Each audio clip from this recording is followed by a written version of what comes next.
TV जनता की आवाज़ में मैं धीरज कनाडेला। आज हम बेलागंज के गाँव में हैं और यहाँ पर बाबा साहेब अम्बेडकर का जयंती समारोह का आयोजन किया गया है। इसमें कुछ मुख्य अतिथि लोग भी आए हुए हैं। चलिए उनसे चंद बात करते हैं। सतीश कुमार मेरा नाम हुआ। आज बाबा साहब के 131वीं जयंती के मौके पर हम तमाम लोगों को धन्यवाद और बधाई देते हैं। इस सभा में आपको आने का मुख्य उद्देश्य क्या है? इस सभा में आने का मुख्य वजह है कि ये गांव सदियों से वंचित रहा। यहाँ दलित पिछड़े लोग रहते हैं। यहाँ पर आज तक शिक्षा नहीं पहुँच पाया है। आज भी इनके यहाँ जीवन जीने के बुनियादी सुविधाएं नहीं बहाल हो पाई हैं। भले ही पूरा भारत अमृत काल मना रहा हो, लेकिन आज भी ये 20 में ही जी रहे हैं। इनको शुद्ध पेयजल नहीं पहुँच पाया, शिक्षा नहीं पहुँच पाया है। लेकिन बाबा साहब अम्बेडकर और पर्वत पुरुष विद्यालय बना करके एक विद्यालय का जो संचालन किया जा रहा है, यहाँ के बच्चों की तरफ से जो बुलावा आया है, हम इस बुलावे को सहर्ष स्वीकार किए। आज हम इनके बीच में आए हैं कि असल बाबा साहब का काम आप लोग कर रहे हैं। जब तक जन जन तक, जब तक प्रत्येक व्यक्ति तक बाबा साहब की ज्ञान की बातें, जब तक प्रत्येक व्यक्ति तक बाबा साहब की संविधान की बातें नहीं पहुँचेगी, सचमुच में जो विकसित भारत, जो विश्व गुरु भारत की परिकल्पना की जा रही है, वो नहीं पहुंच सकता है। ये विश्व गुरु हम तभी बन सकते हैं जब भारत के प्रत्येक नौजवान हो, भारत के प्रत्येक बच्चों के हाथ में कलम हो। ये तलवार बांट करके हम विश्व गुरु नहीं बन सकते हैं। ये हम संदेश देने के लिए आए हैं। जैसे बाबा साहब के बारे में बात किया है तो बहुत से लोग हैं जो बताते हैं कि बाबा साहब सिर्फ पिछड़ों का मसीहा है। नहीं, बाबा साहब संविधान सबके लिए लिखा है। इस भारत में सिर्फ दलित समाज ही गुलाम नहीं थे, यहाँ की महिलाएं भी गुलाम थी। बाबा साहब ने सबसे पहले महिलाओं को सेवा का अधिकार दिया। बाबा साहब ने सबसे पहले सभी जाति की महिलाओं को मातृत्व अवकाश दिया। बाबा साहब ने सभी जाति की महिलाओं के लिए मंदिर का दरवाज़ा खोला। महिलाओं को मंदिर में यहाँ प्रवेश नहीं था। तो बाबा साहब ने सबके लिए काम किया। बाबा साहब ने RBI की स्थापना की, जो भारत में सारा आर्थिक उतार चढ़ाव को हैंडल करता है। बाबा साहब ने इलेक्शन कमीशन जैसा जो एक तटस्थ संस्थान बनाने का काम किया, जहां से भारत में इलेक्शन कराया जा सकता है।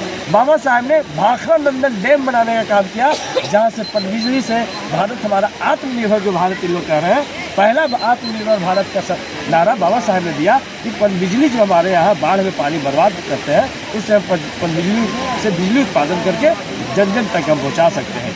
बाबा साहब ने पिछड़ा वर्ग को भी अनुसूचित जाति, अनुसूचित जनजाति के अनुरूप आबादी के अनुसार आरक्षण मिल सके। राजनीति के क्षेत्र में, शिक्षा के क्षेत्र में, सेवा के क्षेत्र में, इसलिए 3 बार राजेंद्र प्रसाद जी को उन्होंने चिट्ठी लिखने का काम किया कानून मंत्री रहते भर में।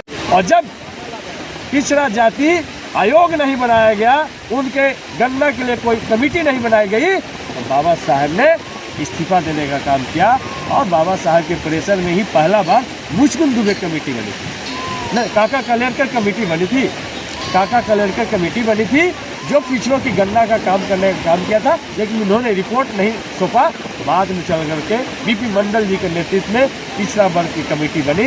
और BP मंडल जी ने तो रिपोर्ट दिया है कि यहाँ के भारत की महिलाओं को अपना शरीर ढकने का अधिकार नहीं है।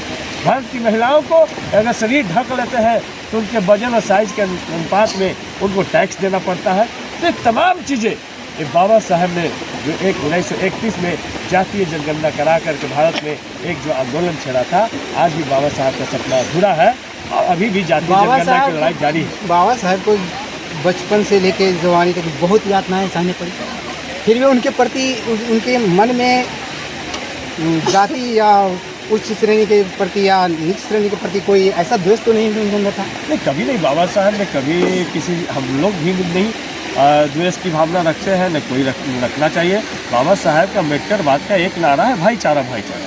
देखिए, हम सब भाईचारगी समाज, हम तो बराबरी पे चाहते हैं समाज आधारित, हम ऊंच नीच पे नहीं चाहते समाज। लेकिन मनुस्मृति में ही कहा गया है कि ये जो 4 वर्ग हैं, ये 4 वर्ण 4 जगह से पैदा लिए हैं, इसके खिलाफ है हम लोग। इसीलिए उसने मनुस्मृति को, इसीलिए उन्होंने 1927 में मनुस्मृति को जलाने का काम किया।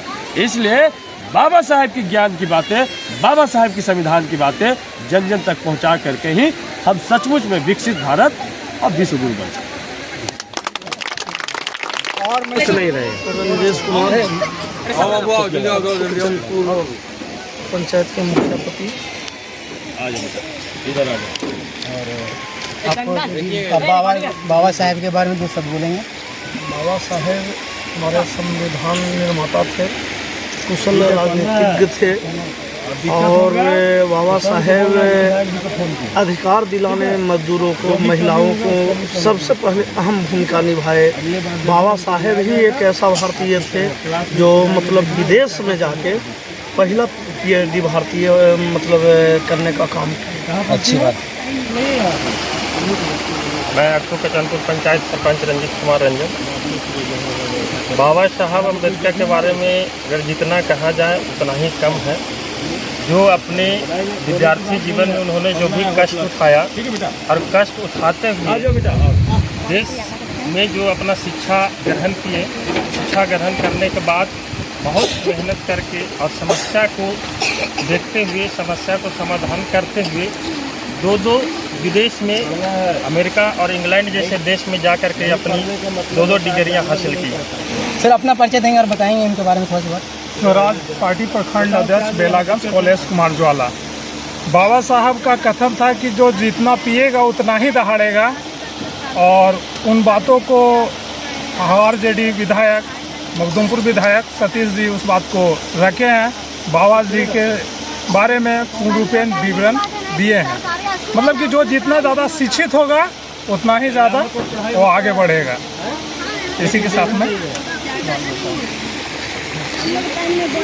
प्यार के लिए तो चुल्लू भर पानी धूप में डूब के मरने की बात है कि आज तक इन बच्चों को पढ़ाई की व्यवस्था नहीं की गई। बड़ी दुखद है। हम इन तमाम आपकी लड़ाई को हम लड़ने का काम करेंगे और यहाँ पर एक विद्यालय बनेंगे, इसका पूरा प्रयास करेंगे। रोड पे पानी में पानी जब बरसात पानी में पानी लगे तो रोड पर तो पड़ना ही पड़ेगा ना, इसलिए हम कौन गाँव है? जगह नहीं, शेखपुरा ग्राम शेखपुरा खुर्द है। पंचायत पंचायत आज तो कितना ठीक है बेटा।